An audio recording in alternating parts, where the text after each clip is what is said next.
everybody! Welcome back to our video series, and you asked for it. Today we're going to make sourdough starter from scratch. Or I should say we're going to start to make it because it takes about a week, and then it becomes an ongoing process of caring for your starter tent. So what you need is a bag of flour. We're using gluten-free flour. You don't have to use gluten-free flour if you're not gluten intolerant. This will work equally well with wheat flour. I recommend using a flour you don't particularly care about. So use this as an opportunity to do a pantry clean out. I found some buckwheat flour that I'm never going to use, so I'm using that. You can use any kind of gluten-free flour for this. So what you need is 2 tablespoons of flour. No need to be precise. You can just shake it off. Yeast is not picky.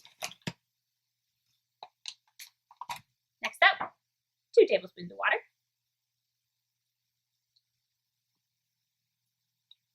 And that's it.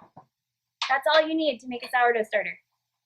So mix that all together. You're going to make a nice little slurry. Not too thick because you want it to be able to stretch a little bit.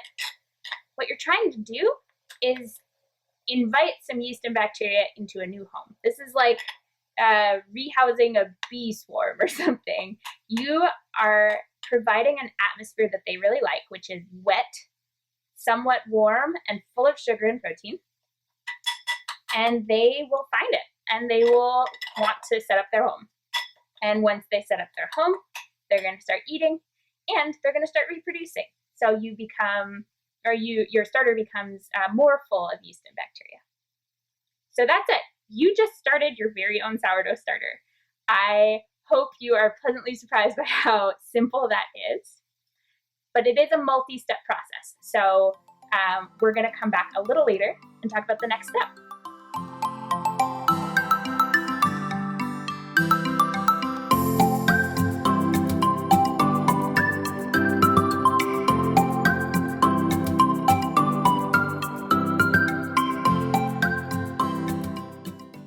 Okay, welcome back. It's been about 8 hours. So by now, you might have already gotten some yeast and bacteria in your bowl.